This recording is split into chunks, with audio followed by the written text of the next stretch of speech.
최근 큰 수익을 올리는 사업 중에 하나가 납골당 등 봉안시설의 운영입니다. 하지만 기존 주민들의 반대로 설치가 쉽지 않은데요. 최근 교회를 급조하고 신도를 늘리는 등 편법을 동원해 납골당을 짓고 있어 논란이 일고 있습니다.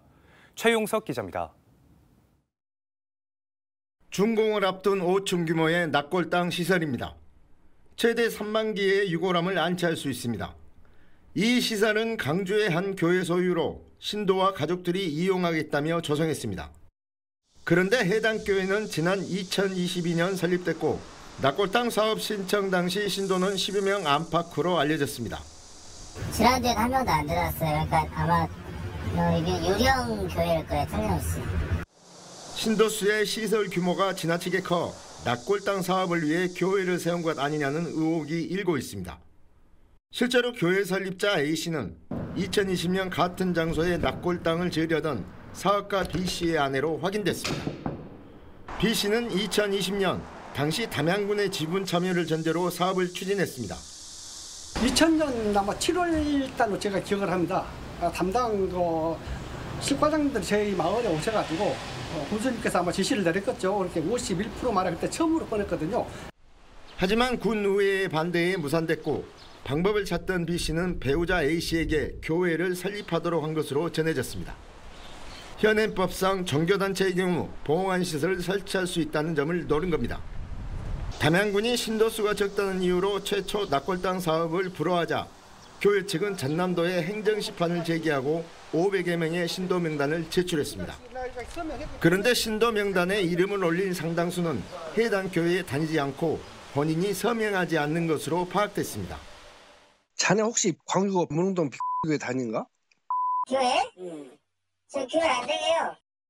B씨 가족 측은 신도 명단은 신도들의 동의를 받아 제출했고 여기에는 거짓이 없다고 취재진에게 밝혔습니다. 마을 주민들은 납골당 편법 조성의 사실 확인을 소홀히 한 담양군과 허위 자료를 낸 교회를 검찰에 고발했습니다. KBC 최용석입니다. 이 봉안시설의 허가 주체인 담양군이 주민들이 조사한 민원과 법적 근거를 무시한 채 신청 허가를 받아준 것으로 드러났습니다.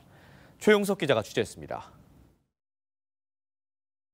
지난 2023년 1월 30일 담양 문학리 마을 앞에 종교단체가 건축 중인 봉안당에 대해 마을이장은 담양군을 항의 방문합니다. 당시 봉안당을 세우는 종교단체와 이를 거부하는 마을 주민 간 갈등이 심해지자 종교단체가 전남도에 행정심판을 제기했기 때문입니다. 군수님 뵙고 이렇게 납골당 문제에 대해서 건의를 했어. 건의를 하니까 나보다 걱정하지 말라는 식으로 변호사가 4사람이 대치를 하고 있으니까 걱정하지 마시오. 하지만 행정심판에는 담양군이 말하는 변호사는 없었고 종교단체는 법무법인을 대리인으로 지정했습니다. 결국 담양군은 주민들 의견을 제대로 전달하지 않아 행정심판위원회는 종교단체의 손을 들어줍니다. 이후 담양군은 종교단체의 납골당 신청을 허가해주면서 마을 사람들의 주장에 대해서는 말을 바꿉니다. 가장 큰 문제가 됐던 건 500여 명의 신도명단. 담양군에 제출된 신도명단은 수십 명의 사람들이 개인정보를 이용당한 허위 명단이었고 교회와는 관계가 없는 것으로 드러났습니다. 담양군은 근거 없는 변명을 했습니다. 신도 명단에 착오가 있다고 해서 우리가 확인하는 것은 이 종교단체에 실체가 있는가 없는가의 확인이지 뭐 신도 명단이 맞는가 안 맞는가의 차이는 아니죠. 하지만 이는 명백한 직무유기입니다. 민법 75조를 보면 비사단법인인 종교단체는 봉안시설 건축을 위해 신도들과 총회를 거쳐 의결해야지만이 담양군의 신청 허가를 받을 수 있습니다. 특히 신도명단에 대해 수사를 하던 담양경찰서도 허위라는 결론을 내렸고 이는 담양군에 통보됐습니다. 또 개인정보를 이용당한 몇몇 주민은 이를 경찰에 개인정보법 위반으로 직접 고발까지 했습니다. 이에 대해 담양군은 아직까지 묵묵부답입니다. 결국 마을 주민들은 담양군을 검찰에 고발했고 행정소송을 진행하고 있습니다. 주민들을 돕겠다고 나섰던 담양군이 갑자기 종교단체 사업을 도와준 이유가 무엇인지 법적 소송까지 가게 된 마을 주민들의 의혹은 커지고 있습니다. KBC 최용석입니다. 해당 교인들만 들어갈 수 있는 이 납골당은 아직 행정소송 중이고 담양군이 허가를 내주지 않았지만 교인들이 아닌 일반인을 대상으로 영업을 시작했다는 의혹들이 나오고 있습니다. 최용석 기자입니다. 100억 원 가까이 들여 세워진 담양 대덕면의 한 낙골당입니다. 여기에 설치된 봉안시설은 5,000기로 300명의 신도와 가족들을 대상으로 지어진 것입니다. 또 3층과 4층의 빈 공간에는 2만 기 이상의 봉안시설이 들어갈 수 있게 설계됐습니다. 하지만 최근 이 교회는 담양군의 최종 허가를 앞두고 교인이 아닌 일반인들을 대상으로 영업하는 불법 행위들이 포착됐습니다. 우선 해당 교회 측은 인터넷상 여러 블로그에 홍보 영상을 띄워 낙골당을 홍보했습니다. 주변 환경과 낙골당 시설이 최고라는 홍보 영상들은 모 스카이캐슬이라는 명칭과 함께 연락처까지 띄워져 있습니다. 그러면 여기 누구나 올 수 있어요? 올 수야 있죠. 전라남도 사람 아니고 강주 그냥 전국 어디나 뭐 돈만 주면 그렇죠. 이런 내용들에 대해 담양군 담당 부서는 우선 이 교회를 비호하기에 바빴습니다. 오히려 낙골당에 들여오르는 일반인들을 신도로 등록하면 되지 않냐는 황당한 답변까지 내놓았습니다. 교인 가족들만 갈 수 있는데 일반인들은 못 들어가는 거죠. 그죠. 그리고 일반 사람들이 물어봤을 때 가능하다고 연락 주라던데. 그래서 신도가 될 거를 감안하고 얘기하시지 않았을까요? 또 아직 영업 허가 전이니 이런 홍보는 관계없다는 입장입니다. 일반 사람한테 불특정 다수한테 홍보를 그건 뭐라고 우리가 아닌지 안 되게 할 수는 있죠. 그래서 하지만 무허가 영업행위도 담양군의 제재 대상입니다. 마을 주민들을 대신해 이 교회와 행정심판까지 했었던 담양군. 취재가 들어가면서 인터넷상 낙골당 홍보 영상들이 전부 삭제된 것으로 확인돼 담양군이 낙골당의 입장을 대변하고 있다는 의혹이 커지고 있습니다. KBC 최용석입니다. 저희가 수차례 취재했던 담양마을 앞 납골당 시설이 십수년간의 마을 주민 반대에도 결국 영업 허가를 받았습니다. 논란에 논란을 거듭하던 마을 앞 납골당 설치는 누가 봐도 의혹 덩어리지만 행정은 국민보다는 사업자의 손을 들어줬습니다. 최영석 기자의 단독 보도입니다. 최초 납골당 사업 추진은 담양군에서 시작했습니다. 지난 2017년 전 담양군수와 납골당 사업자가 공동 투자하는 조건으로 추진한 것입니다. 하지만 의회에서 통과되지 않았습니다.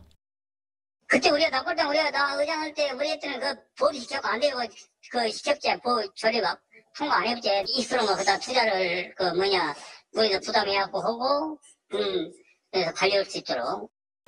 또 2020년에는 전 담양군수와 사업자가 다시 재단법인 형태로 전라남도에 허가를 요청했습니다.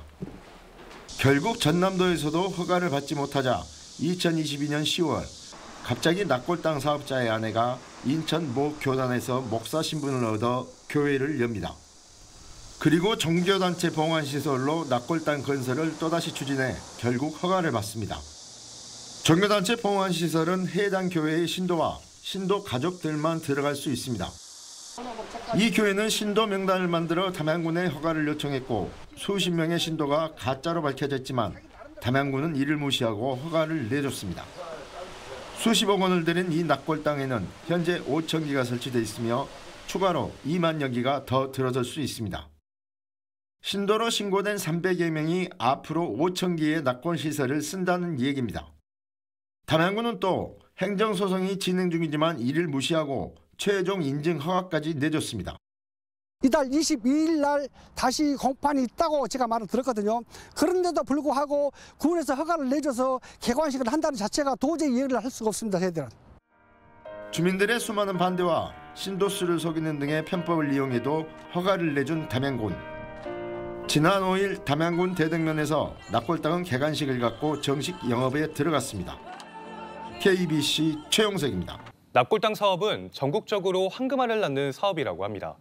어마어마한 매출을 올리는 이 사업을 제도적으로 쉽게 할 수는 없기 때문에 종교단체 봉안시설이라는 편법을 이용해 일반인들에게 영업한다고 하는데요. 이번 납골당을 허가해준 담양군에 어떤 의혹이 있는지 또 납골당은 어떻게 일반인들에게 영업하는지 알아봤습니다. 최용석 기자입니다. 최초 담양군이 사업자와 함께 시작하려 했던 납골당 사업. 이후 군수가 바뀌면서 담양군은 마을 주민들 대신에 납골당 사업자와 행정심판까지 갔지만 결국 패소합니다. 당시 담양군수는 걱정하지 마라. 변호사 4명이 대응하고 있고 절대 납골 땅은 들어오지 못한다며 마을 주민들에게 약속했지만 납골 땅은 개관했습니다. 특히 담양군이 최종 허가를 내준 날짜는 10월 24일. 공교롭게도 현 담양군수가 공직선거법 위반으로 당선 무효형을 선고받은 날입니다. 그렇게 납골 땅을 막겠다며 호언하던 군수가 자신의 재판 직전 최종 인증 허가를 내준 것입니다. 또 행정소송을 진행했던 납골 땅 측 A 변호사를 포함해 수많은 사람들이 납골 땅 사업에 수십억 원을 투자했습니다. 그럼 해당 교회 신도들만 들어갈 수 있는 곳에 왜 외부인이 투자했을까? 바로 일반인을 대상으로 하는 영업이 목적이기 때문입니다. 종교단체 시설이기 때문에 일반인은 들어올 수 없지만 성도카드만 작성하면 누구나 납골 땅을 이용할 수 있다는 것입니다.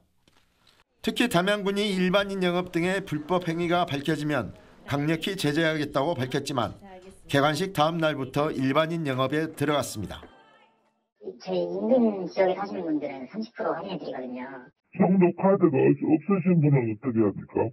성도카드는 여기 와서 작성하시면 되세요. 아버지가 붉으신데도 가능한가요? 예, 가능합니다.